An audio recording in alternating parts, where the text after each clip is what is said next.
कहा जा रहा है कि अमेरिका ने खुद इजराइल को ताकीद किया है कि वो लेबनान की सीमा में ना घुसे, हिजबुल्लाह के साथ युद्ध की शुरुआत ना करे। लेकिन सवाल है कि आखिर क्यों? इसके पीछे की रणनीति क्या है? क्या टू फ्रंट वॉर की स्थिति में हिजबुल्लाह इजराइल पर भारी पड़ सकता है?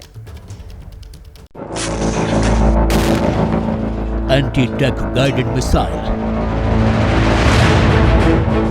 रॉकेट, मोर्टार और ईरान के खतरनाक ड्रोन, ये लेबनान के आतंकी संगठन हिजबुल्लाह की ताकत है।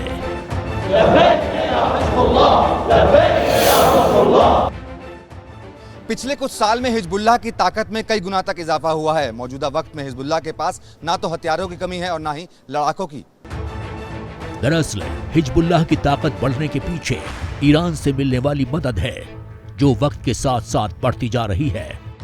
Israeli media newspaper the times of Israel के मुताबिक हिजबुल्लाह के पास 1 लाख से ज्यादा ट्रेंड लड़ाके हैं, जो कि हर तरह के हथियार चलाने में माहिर हैं। उसके जखीरे में 1,30,000 से ज्यादा रॉकेट मौजूद हैं। हिजबुल्लाह के पास एंटी क्रूज मिसाइल्स हैं। Surface to air missile Hezbollah के जखीरे में मौजूद हैं। इजरायली डिफेंस फोर्सेस का दावा है कि हिजबुल्लाह की ताकत बढ़ाने में सबसे बड़ा हाथ ईरान का है। उसे हर साल ईरान की ओर से करोड़ों डॉलर की मदद दी जाती है। एक रिपोर्ट के मुताबिक हर साल ईरान की ओर से हिजबुल्लाह को करीब $700 मिलियन की मदद की जाती है, जबकि अलग अलग कारोबार, अंतर्राष्ट्रीय क्राइम और लेबनानी प्रवासियों के जरिए भी हिजबुल्लाह करोड़ों डॉलर की कमाई करता है। बताया जाता है कि इस पैसे का इस्तेमाल हिजबुल्लाह अपनी सैन्य ताकत को बढ़ाने के लिए करता है। नतीजा, अब हिजबुल्लाह पूरी दुनिया के सामने बड़े खतरे के रूप में सामने आया है। ऐसे में इजराइल के सामने चुनौती बड़ी है, क्योंकि एक और हिजबुल्लाह के लड़ाके इजराइल को निशाना बना रहे हैं, तो वहीं दूसरी तरफ डेथ स्क्वाड बड़े हमले की तैयारी में जुटी है। साफ है कि अब इजराइल के सामने दोहरी चुनौती है, क्योंकि वो पहले ही हमास के साथ युद्ध में है, तो लेबनान से लगती करीब 130 किलोमीटर लंबी सीमा पर हिजबुल्लाह उकसावे की कार्रवाई कर रहा है। माना जा रहा है कि हिजबुल्लाह की रणनीति इजराइल को टू फ्रंट वार की स्थिति में लाने की है, ताकि वो हमास के साथ मिलकर इजराइल को दोनों ओर से घेर सके। शायद यही वजह है कि अमेरिका लगातार इजराइल को लेबनान बॉर्डर पर युद्ध न छेड़ने को कह रहा है। एक तथ्य यह भी है कि 2006 में इजराइल और हिजबुल्लाह के साथ युद्ध हुआ था।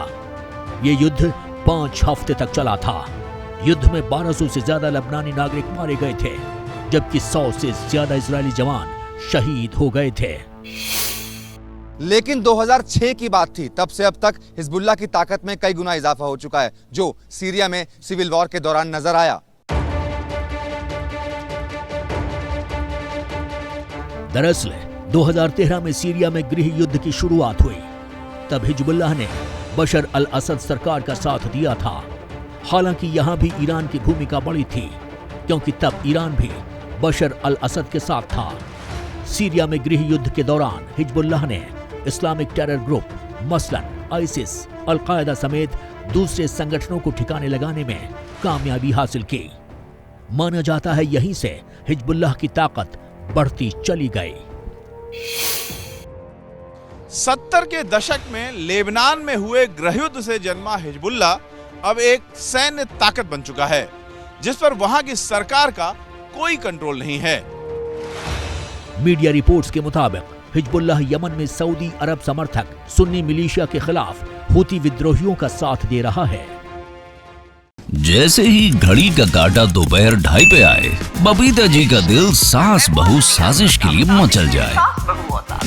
और ये है इनकी बहू, पूरे दिन ऑफिस की टेंशन हो जाए गॉन जब ये करें अपना फेवरेट शो फ्री टाइम पे ऑन। इनकी तरह आप भी देखिए अपना फेवरेट शो अपने टाइम पर और डाउनलोड कीजिए एबीपी लाइव ऐप अपने स्मार्ट टीवी पर।